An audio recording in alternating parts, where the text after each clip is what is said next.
Can we have the AV, please?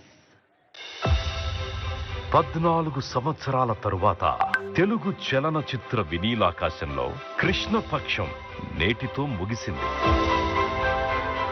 2 Telugu రాష్ట్రాలు ఏర్పడిన నేపథ్యంలో సుమారు దశాబ్దం పైచిలుకు కాలంలో ప్రభుత్వం పరంగా తెలుగు చలనచిత్రాలకు బహుమతులందించే సంప్రదాయంలో విరామం ఏర్పడింది.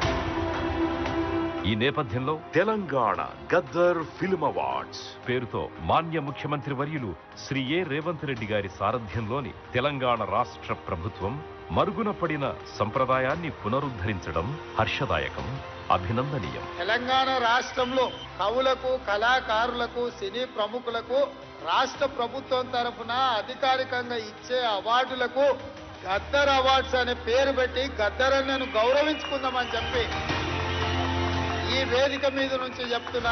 కార్యక్రమంలో భాగంగా 2024వ సంవత్సర పరిధిలో తెలుగు చలనచిత్ర రంగానికి సంబంధించిన వివిధ కేటగిరీల విజేతలతో పాటు 2014 నుంచి 2023 వరకు ఉత్తమ చలనచిత్రాల నిర్మాతలకు సైతం తెలంగాణ గద్దర్ ఫిల్మ్ అవార్డ్స్ మాన్య తెలంగాణ ముఖ్యమంత్రి వర్యులు అందజేస్తారు.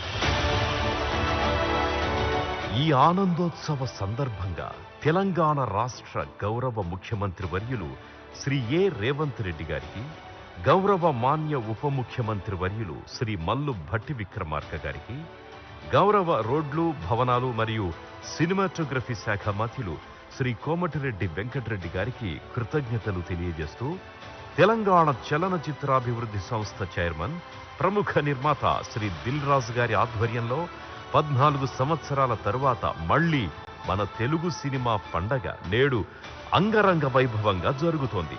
సో అన్ని దిక్కులు మారుమ్రోగేలా అద్వితీయ కరతాళ ధ్వనులతో లెట్స్ సెలబ్రేట్.